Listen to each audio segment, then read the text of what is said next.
kalau kena flying tackle-nya. Yes. Ya, but let's see. Karena kita akan lompat ke dalam game yang ketiga. Dan cerita apa yang akan dibawakan di game yang ketiga ini semua bakal bergantung dari draft mereka. Iya, ini draft sih penting banget sih. Tapi dengan Kari yang kembali dilepaskan oleh RRQ. Diambil lagi. Hoshi, harusnya Yuzong masih diamankan sih sama RRQ Dan Hoshi. sama. Fix masih sama ya kok ya. Sebenarnya nggak apa-apa sih, selama Karinya memang masih bisa ditabrak oleh Yuzong, masih susah kabur dari reward manipulation.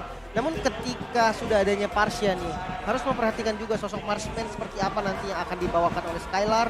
Takutnya kalau diambil sisaan kayak tadi, contoh Brody yang memang udah nggak ada lagi pilihan lain, mungkin bisa aja nih langsung kena poking damage dari Parsia juga. Atau ambil dulu Cloud-nya sekarang kalau mau. Iya. Yang pertama ambil Cloud-nya, yang kedua ya ambil hero favorit dari Finn, Romer. Franco, Lolita kah?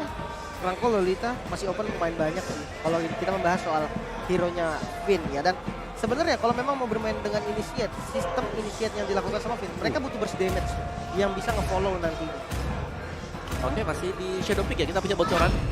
Beatrix. Ambil hero nyaman dulu untuk marksman-nya Om. Yep. Pilihan yang diambil RRQ. Sebelum di ban ya, karena Beatrix ya benar. Beatrix slot di ban tadi di second ban first. Daripada di ban, ambil terlebih dahulu. Nah, ini nih melihat di garda belakang ya, pemberi damage. Burst-nya sudah punya. Eko mereka punya, Parsia mereka juga punya, Kari. Ini harus bisa diantisipasi dengan hero yang semisal hero licin. Atau yang kedua adalah hero tebal, tapi hero tebal biasanya bukan jawaban.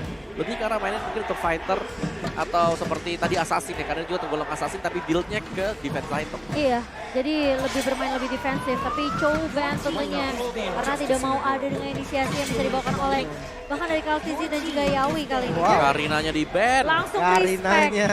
tapi ada Hayabusa. Hayabusa masih open benar. Ya, dan Hayabusa ini bagus banget kalau berjumpa dengan Parsia dan Kari. Dua Dan hero ada squishy link ya. bahkan juga. Iya, iya, ada dua hero misi permainan assassin mungkin saja bisa Mungkin. langsung dikeluarkan sama Albert nanti. Tapi dengan bandnya Chow ini mempersempit lagi nih pool hero yang dimiliki oleh Yawi sendiri. Grok mungkin bisa menjadi pilihan selanjutnya Om ya. Kalau dia ban Kufra, kemungkinan kita lihat Fanny gak sih? Fanny ya. Fanny untuk Albert jadi gitu ya.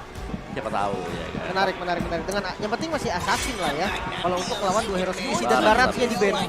Oke, menghindari kombinasi Barat dengan satu support yang memang belum diambil.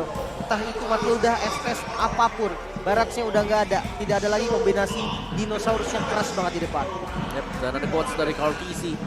Dimana, ya oke. Dia Dia berpikir merasa- bahwa, ya dia ngerasa bahwa dia adalah tim yang terbaik sekarang. Iya, memang dia tidak terlalu peduli dengan statistik atau MVP karena dia pernah jadi MVP sebelumnya ya. Ricky Ben. Ricky Ben di sini. Oke. Karena ngebawa lapu-lapu yang tentunya dengan Brave Fighter memberikan efek sisi. Tapi Grok diamankan untuk seorang Fit berarti. Fit Untuk lagi. ada depannya, Atlas. Mereka buang diginya ngebawa inisiasi yaitu Atlas dengan satu buah Fataling. Dan kombonya bisa masuk dengan Parsia di sini. Parsia dan juga Kari. Lapu-lapu bisa menjadi bait di depan. Satu pick terakhir jungle untuk Panika? Echo. Assassin atau menggunakan hero tank yang bisa bait di depan. Kalau mereka bawa Fanny sebenarnya aman-aman aja karena Finn udah ngambil Groknya. Tapi Akai, Hero bait di depan. Ya, dan ini mungkin seperti yang Carl TC bilang ya, yang kemarin mungkin dia adalah pemegang That's it. assassin. Dia main team play sekarang. Akai kan team play banget. Ketika kita menggunakan jungler seperti ini, kita sangat berharap goldnya jadi, midnya jadi. Ya, dan sekaligus super dynamic juga karena mungkin aja Albert yang pakai Akai Om, mengingat adanya Atlas. Atlas itu ketika dia fataling dapat banyak. Heavy spin. Heavy spin itu semua langsung buyar Om. Ya, tapi ada Hayabusa sekarang. Early aggression kah untuk RRQ Hoshi karena mereka butuh hal tersebut. Terutama untuk bisa menjinakkan bagian tengah. Sanji yang bisa menjadi poros utama Eko ini harus dipotong dulu di awal. mereka bisa sih, mereka punya Grok juga ingat. Power of Nature yang sekarang cukup berbahaya dari seorang Finn, apalagi kalau udah level 4 wall charge. Ini nahan seorang Parsia, itu bisa di cancel langsung. Wow. Game ketiga sebentar lagi dimulai dengan draft yang baru lagi dimunculkan oleh kedua tim. Eko ataupun RRQ. Harus reset dari keduanya. Best of 5 series. Harus kita lihat dulu siapa yang bakal menang di game selanjutnya. Dan kemungkinan untuk gamenya dipakai semua nih. 3-2 besar banget. Ya, aku pengen lihat berapa Purify yang dibawa. Ada atau tidak ada Purify. Tadi aku mau bahas tuh, ini apakah dari Skylar bawa Purify dan Flicker tidak semuanya. ada Purify untuk tim Arakiosi, berarti lebih mementingkan gimana positioning dari Skylar ya, terutama ya. Sebenarnya nggak ada masalah. Kalau dari Clay sendiri ya, kita tahu real world manipulation diangkat ya tetap dia masih tetap buka. Ya, cuman memang pas lagi keangkat nggak bisa netes. Nggak bisa netes ya kan. Kalau dari Skylarnya berarti ini harus lebih berhati-hati apalagi dari situasi chaotic ya nanti di mid lane game-nya. Karena flickernya bakal punya peran yang penting untuk bisa menghindari fatality. Ya betul, dan dengan ada pergerakan dari Sanford yang sekarang berbeda, dia ngebawa lebih ke arah lapu-lapu yang bisa nahan di area depan, memberikan efek sisi juga, dan Finn sudah mulai terputar dengan adanya slow effect. Masih punya flicker untuk mundur terlebih dahulu dari Finn-nya. Tidak akan mudah di pick off. Kaltisi bakal berfokus untuk mendapatkan farming sampai dapetin level 4-nya, bisa dapetin heavy spin sama seperti Albert. Wow, ini gak ada flicker untuk turtle nanti. Gak ada inisiasi kagetan otomatis dari Grok. Kecuali mau di-delay dulu nih. Karena memang cooldownnya sama spawn turtle ya gak lumayan jauh. Tapi Albert sudah mulai datang memberikan poke damage di area atas. Sanford yang hanya di poke dan memberikan informasi kalau tadi ada monster Albertnya di atas. Mampir doang. Ya dan Petrify yang terpakai ya sebenarnya karena memang tadi Albertnya belum level 4, belum ada Shadow Kill yang bisa dipergunakan untuk mendapatkan point kill. Ya, sementara dari area mid-nya, Clay yang menurut aku juga perlu berhati-hati. Meskipun kita tahu dia bawa satu Eve ya, dia bisa nge-clear cepat tapi rotasi harus dibawakan oleh Arkeologi. Apalagi Skylar kali ini yang coba untuk memberikan poke damage ke arah seorang Benny Cutie. Dapetin sedikit platingan gold biar makin kaya Skylar ya. Pop tipis ya, pop tipis tadi. Lumayan, plus 8 gold. Lumayan ya. Lumayan. Daripada nggak ada sama sekali kan. Dan memberikan pressure juga sebenarnya ke arah Benny Cutie-nya. Benny Cutie jadi lebih main di area turret aja. Oke. Namun turtle camp juga udah mulai spawn. Ya, dan kali ini Albertnya bakal coba ngincer ke arah backline kah? Sementara dengan satu buah heavy spin di pop up oleh seorang Kaltisi R7. Mencoba untuk Ditabrak. Dan ditabrak begitu saja. Clay juga ngebuka satu body manipulation tapi Kaltisi Awas, tumbang. Fataling. Tapi Phoenix Fataling belum berbuka. Albert tumbang di tangan seorang Yawi kali ini. Sementara R7 masih bisa untuk mendapatkan Turtle Slain by OBS Gold di tangan Arkeologi. Dan bahkan dua pemain tumbang yaitu Yawi juga yang mendapatkan trade-nya. Oke, dapetin 2 kill, dapetin turtle, untung banget. Ya kalau kita lihat di bottom lane memang ketika sudah level 4 Benny Kitty dengan karinya, Speedy Light Heal membuat dia berani untuk melakukan zoning.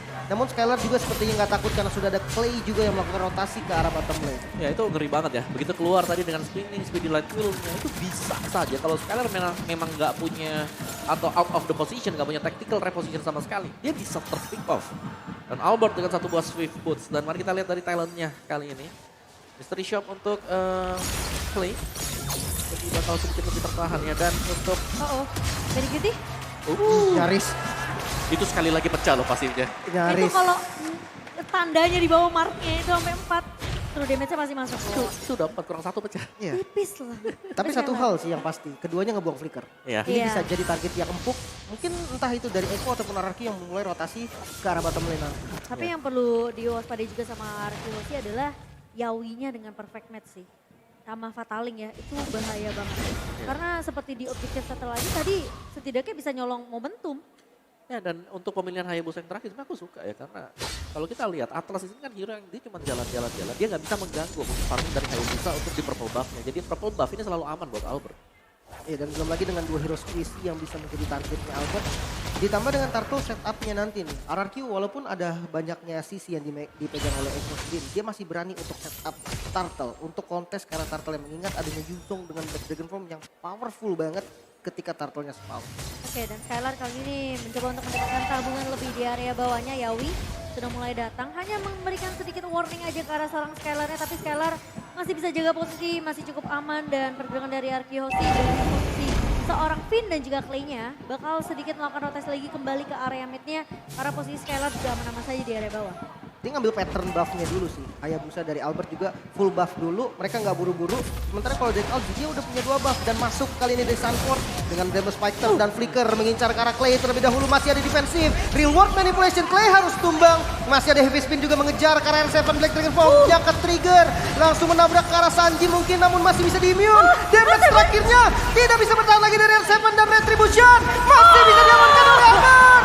Albertnya berhasil berhasil untuk menumbangkan Kartisi pun di area backline-nya. Versus lane, Bayu Baskel berhasil diamankan namun ternyata Albert harus menjadi threat tumbang di tangan seorang Sanji. Sementara Skylar masih cukup aman di area bawahnya, tapi emang agak sedikit disayangkan ketika Sunfordnya itu pinter banget, dia flickernya ngincernya ke arah Clay loh. Benar, langsung ya. Memang ada real world manipulation dibuka, ada extra shield. Sempat survive tadi buat Clay-nya. Iya. Tapi masih terlalu besar memang damage dari lapu-lapu sendiri. Dan kembali Skylar di sini yang berhasil untuk memenangkan duel di bottom lane. Karena goldnya, dari gold crab-nya bisa diambil secara terus-menerus untuk Skylar. Dan keberadaan dari Bandicoot yang sudah mulai terlihat juga di area bawahnya.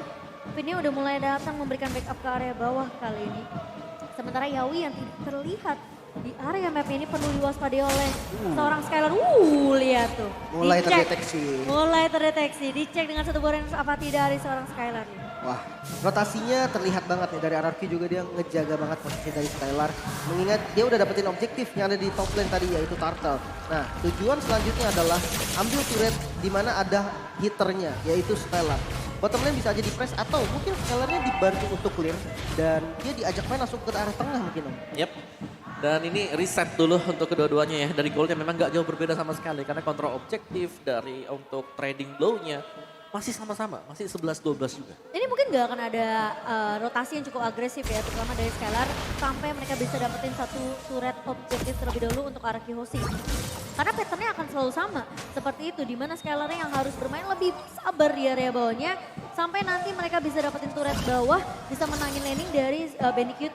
Mungkin nanti fight-nya akan ada di Turtle lagi ya. Iya, Karena sebentar lagi tiga Turtle ya. spawn. Dan Beatrix dari Skylar juga udah dibantuin clear nih. Otomatis akan ada 5-man Turtle mungkin dari RRQ sendiri. Oke, tapi mereka masih melihat terlebih dahulu. Kira-kira siapa yang bisa di-pick off, sementara dari R7 pun udah memberikan informasi.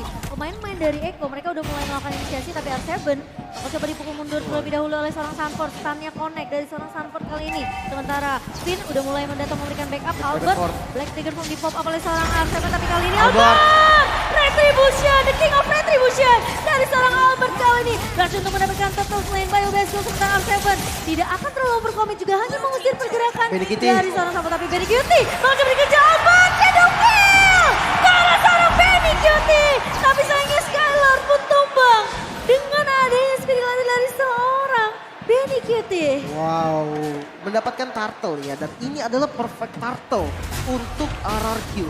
Dapetin 3 Turtle, goldnya udah ngeboosting lagi. Dan dapetin 1 outer turret di bagian bottom lane. Ini keuntungan ganda untuk RRQ. Yep, dan Melvin tadi untuk Albert juga. Di mana Albert ini selalu bisa masuk di momen yang tepat juga. Jadi ada chaotic yang terjadi, dia masuk untuk nyuri objektif atau bahkan untuk dapetin point kill seperti yang kita lihat untuk nge-backupin ke Skylar.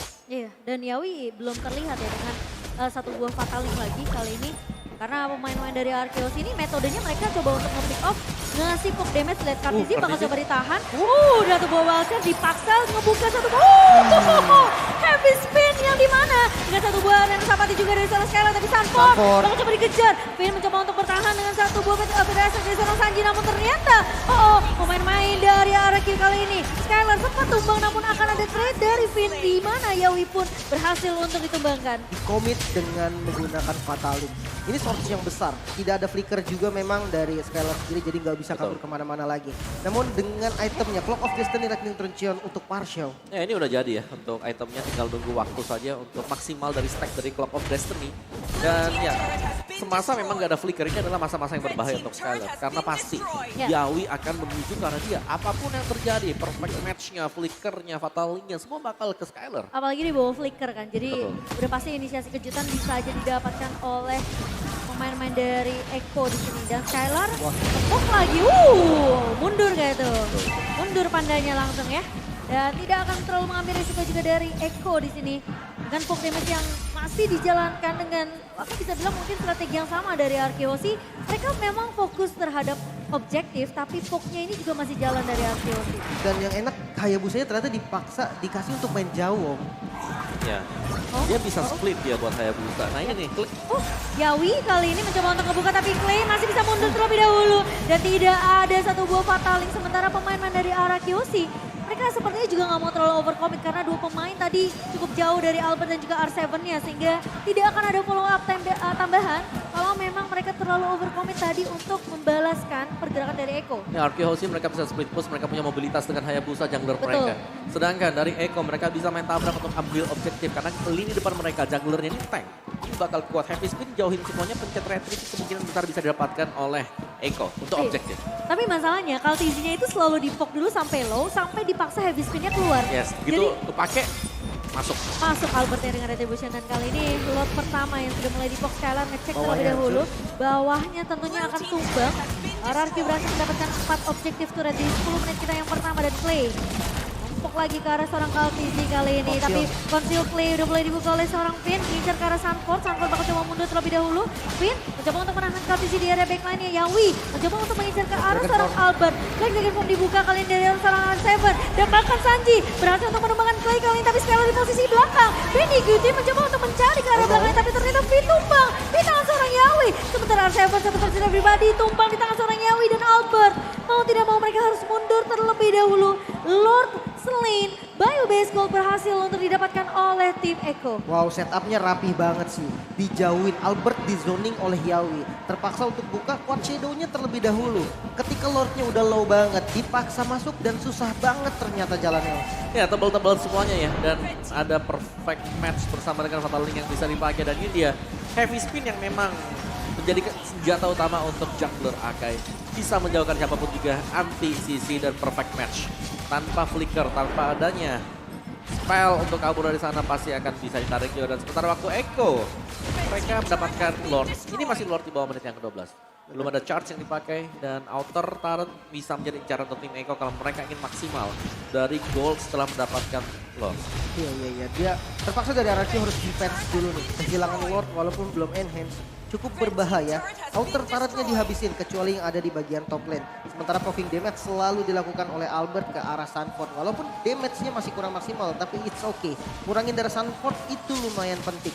Sementara di arah mid-nya clear wave terhadap minionnya masih cukup aman dan Lordnya masuk ke daerah bottom lane. Ya ini pressure-nya coba dipaksakan oleh Eko kali ini ke area bawah. Lordnya masih bisa ditahan tapi ternyata kali ini dari Yawi yang tumbang di area depan R7 mencoba untuk menahan di area backline-nya. Benny Cutie masih bisa untuk menyelamatkan diri dan Sanford. Kartizi tumbang kali ini sementara Sanford. Shadow kill. Oh, Shadow Kill yang connect dari seorang Albert. Karena seorang Yawi kali ini dan Yawi tumbang. Namun terkena stun. Benny Cutie. Oh, Rena Sapati dari seorang Skylar. Sang sniper dari Arkehosi berhasil untuk mendapatkan trade di mana Albert tumbang. Benny Cutie tentunya akan menjadi makanan dari seorang Skylar. Menyisakan satu pemain dari Eko Filipina. Wow. Hanya ada satu dari Aduh. Sanji-nya. Nyaris saja Clay terkena Vitalize Strike dan tidak ada base turret yang hancur om. Ya, jangan lupa ini adalah Sanji yang kita tahu dia dengan Parsha selalu bisa menjaga diri, bahkan belum terpick off sampai dengan sejauh ini. Dan mari kita lihat untuk instant replay by Infinix Note Series. Gimana untuk tim fight-nya, cukup chaotic di depan base dari Arkehosi. Namun sayang memang dari Shadow Kill-nya dipergunakan ketika Atlas memakai perfect match-nya. Berarti bawa damage-nya, defense dari Atlas lebih besar. Benar. Tapi tetap tembang juga akhirnya gitu kan karena perfect match-nya nyamperin juga dan itu menjadi angin segar juga nih untuk RRQ yang tadinya ketinggalan dari segi mapnya karena Lord yang diamankan oleh Eko sekarang mulai diambil lagi. Holy Crystal ternyata Aduh. menjadi item selanjutnya om, pantesan sakit banget. Ya, selain dari Holy Crystal dia bisa mengarah antara Divine atau kalau memang mau lebih safe. Winter. Ada Winter, Winter benar. terancam ya. Winter yang meng-outplay pemain-pemain dari Onyx ya kemarin ya. Masih sekarang Iya. dari Sanji. Sedangkan setup harus dilakukan oleh Arkehosi. Karena mereka tidak bisa inisiasi, mau gak mau mereka nunggu dulu. Nunggu untuk perfect match, pakai ngeliatin Atlasnya ada di mana. Dan sekarang perbedaan networknya udah nggak terlalu jauh juga di match ke-13 kali ini. Lord penentu, Lord yang kedua udah mulai dipoke oleh Kaltizi. Dan dua pemain tentunya bakal bersedia di area mid terlebih dahulu mencoba untuk mencuri mungkin satu pemain Icona pun dengan ada pergerakannya minion di area bawah ini mau nggak mau Sanfordnya harus melakukan clear terlebih dahulu.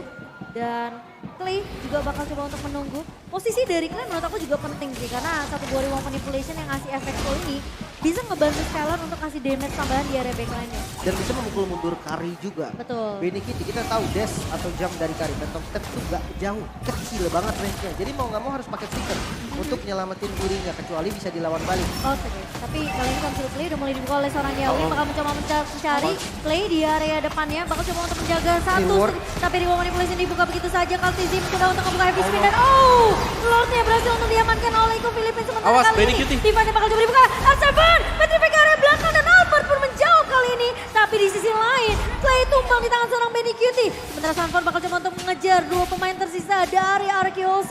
Dua pemain hilang dari Eko, namun kali ini mereka masih mau memasangkan team fight-nya. Benny Cutie bakal coba dikejar, tapi R7 coba mainkan terlebih dahulu. Dan tumbang di tangan seorang Benny Cutie. Albert menjadi pemain tersisa yang menjadi harapan dari RRQOC. Karena lootnya kali ini sudah mulai berjalan ke area bawah.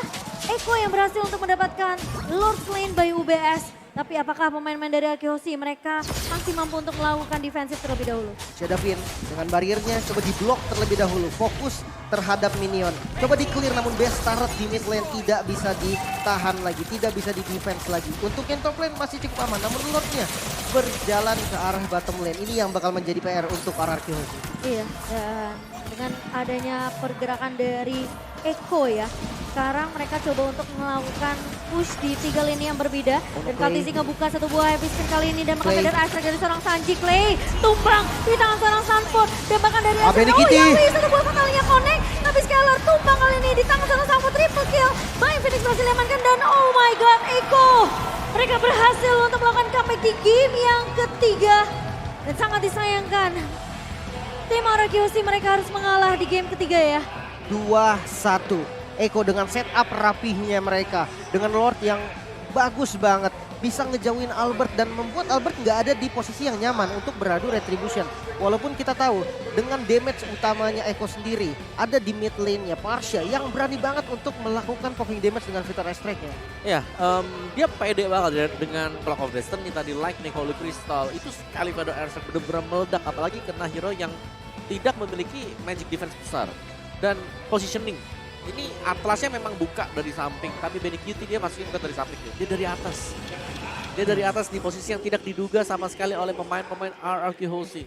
Ini yang selalu kita lihat dari Benny Cutie. Dari blind spot muncul, ngasih damage, dapetin point kill 1 sampai dengan 2. Dan dia dapetin banyak pemain-pemain penting seperti Clay tadi yang tumbang. Flankingnya memang the best banget sih dari belakang tadi Dari kan. belakang. Bener-bener gak terdeteksi dan dia masuk ketika memang banyak skill dan spell yang udah keluar om. Jadi semuanya tuh bisa seakan-akan kayak diratain sama dia dan ini dia match point untuk Eko sendiri. Harus reset dulu. Teman-teman dari RRQ nggak boleh lagi nih dengan gameplaynya Eko sendiri. Dan ya 2-1 kemenangan di game ketiga memang cukup rapih didapatkan oleh Eko sendiri. Jadi jangan terbawa gameplaynya dan semoga di game selanjutnya udah bisa reset. Iya, karena Kari yang kali ini ternyata gagal ya untuk bisa dicari atau bahkan untuk bisa dimatikan pergerakannya. Dia bebas tadi. Bahkan dia dari rumput langsung keluar. Ini Benny Cutie yang keluar. Iya. Terus Pede banget tadi. Iya, dia lompat phantom step-nya bahkan ke depan. Tadi flickernya bahkan nyari R7. Iya, iya, Betul. iya. Dan posisi dari Sanford juga yang bisa ngusir pemain-pemain dari RRQ ya. Albert yang dipanis habis-habisan dengan ada satu buah yang kita bisa lihat sebenarnya ini Sanford tugasnya. Jangan sampai Albertnya bisa nyentuh ke arah objektif Lord. Benar. Dia buka Breakfast Fighter, biar aja meskipun Albertnya nggak tumbang tapi setidaknya kena poke dia harus recall. Emang niatnya nge-zoning doang berarti kan. Yes, betul. Dan yang mungkin yang menarik adalah satu hal ya. Apakah Karina yang di-ban tadi menjadi faktor susahnya ngelawan Kari di game ketiga om? Kalau aku kira bisa jadi ya, karena tadi ada posisi di mana kurangnya badan yang dimiliki oleh RQOC di garis depan. Hayabusa ini harus main hide and seek bersama dengan lawannya. Terus mengandalkan hanya Grok bersama dengan Yuzong. Sedangkan Yuzong kita tahu tugas dia adalah langsung nabrak ke backline. Jadi untuk badan di paling depan ini hampir gak ada. Groknya kan udah ninggal juga. Beatrixnya sendirian dong. Benar-benar. Udah gak ada siapa-siapa lagi. Hayabusanya yang nemenin siapa? Gak ada sama sekali. Jadi memang ngandalin buat ya mekanik dari player itu sendiri untuk bisa kabur. Dan flickernya biasanya dari masa cooldownnya Yawinya muncul, perfect man tarik Fatali. Ya, memang harus ekstra menjaga posisi banget mungkin dari Iya. Skylar ya. Jadi terasa damage dari Skylar tuh kok telat gitu kan. Karena memang posisi dari Skylarnya ini Lagi susah. dikejar-kejar. Kalau dia ada di depan itu Fataling, dia nggak pakai Purif kan. Yep. Fataling pasti ngincer dia.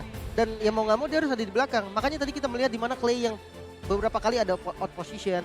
yang dikejar duluan. Alasannya adalah ya karena nggak bisa kalau misalkan dua-duanya ngumpet. Ya, betul. Harus ada satu yang jadi korban dan mungkin aja Clay yang ditugaskan menjadi korban di game tadi. Iya, sangat disayangkan. Dan bahkan di terakhirnya juga dia dijemput sama heavy spin kan. Di follow up Feather Astrek dari Sanji. Ya sebenarnya heavy spin dijemput juga, dia dijemput heavy spin gak ada masalah ya. Karena dia kan tadi buka Remote Manipulation. Iya. Masih bisa tuh, masih bisa. Tapi Tapi di Masalahnya Bitter ketariknya Extract. Iya. sama di Feather Airstrike. iya, ketariknya juga sama Yawinya langsung kebuka Fatal Link. Jadi follow up-nya cukup cepat dari Eko. Tapi 16 menit game berjalan di game kita yang ketiga, match point untuk tim Eko. Hero tanknya Dato 2 ya, yes. Dan Sanji juga dengan Winter tadi. Dia survive banget ini buat Sanjinya tadi. Feather Airstrike memang benar-benar memberikan impact yang besar. Kalau kena ke Clay, Clay bahkan dia udah respect loh. Ada attack shield di Clay. Ih, mau nggak mau nggak sih Om? Mau gak mau daripada kena tetes hilang ya, tetes 2 tetes. Ada Athena Shield di sana respect, terus juga mungkin dari Vinnya dengan Athena Shield jadi masih bisa punya defense item, tapi mungkin dari R7-nya tanpa adanya defense terhadap magic damage. Belum lagi serba salah ya, kalau berhadapan dengan Karin ini serba salahnya. Kita mau build kemana nih? Build full defense salah, build full tambah HP juga salah karena dia mainin untuk percentage HP dan itu cepet banget buat Karin. Skylernya mau gak mau di zoning out tadi ya, gak bisa membackup cepat juga buat yang lain. Memang ada Wind of Nature, ada Melvick, ada BOD, ada Hunter Strike.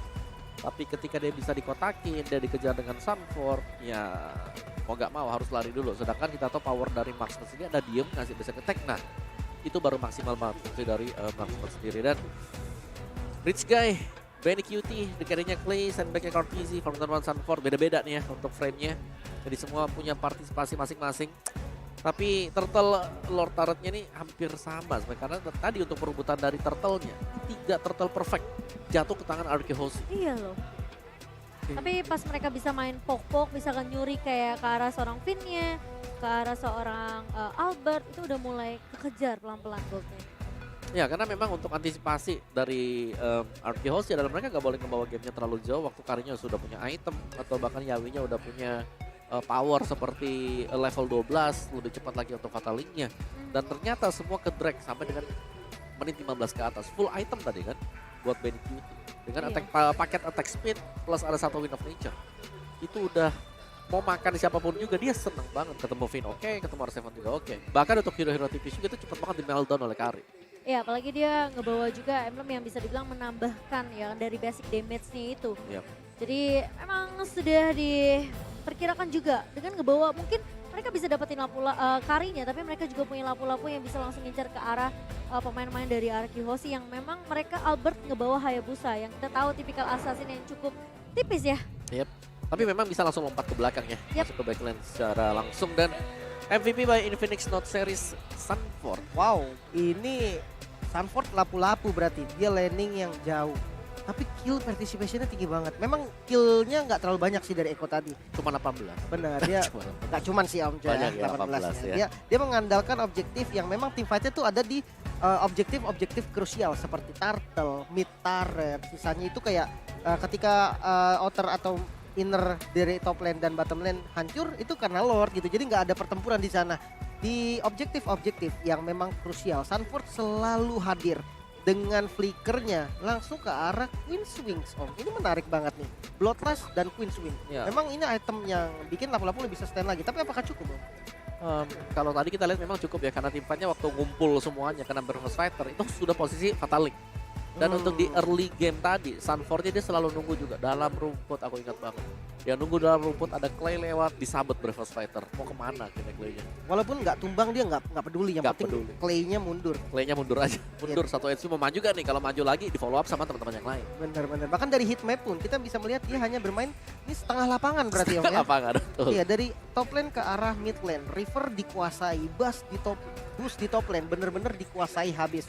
Nggak dikasih gerak sama sekali dan emang rata-rata fight yang dilakukan juga memang ada di arah dia dari tadi Om ya. Ya di area dari mungkin setup turtle juga dan semuanya ada di ya itu tadi di sayap kiri dan lihat tuh bagaimana Clay-nya memang ditungguin dari dalam rumput bisa tiba-tiba keluar pemain-pemain Eko dan menurut ini adalah rumput menjadi salah satu kunci utama juga si Eko ini mereka suka pakai kejutan-kejutan di dalam rumput terus tiba-tiba bisa nge-flank pemain-pemain dari arah tim.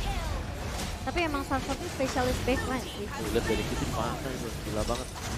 Dia di tengah-tengah pemain dari RRQ tadi. Dia pede untuk bisa sampai dengan sejauh itu. Dan efek sisinya tuh banyak dari Ice Strike, dari Iya. lapu-lapu Sanford. Benny-nya dari belakang. Benny dari belakang. Itu Free bakal position. deteksi loh. Sama sekali, dia dari arah orange buff. RRQ Hoshi, dan itulah sebenarnya karena dia bisa free farm, free hit. Semuanya dibersihkan oleh Benny Kirby, dan secara positioning ketika sudah ada perbedaan level dengan seperti itu, Sanji juga sudah punya item yang cukup dengan Feather Airstrike-nya dia.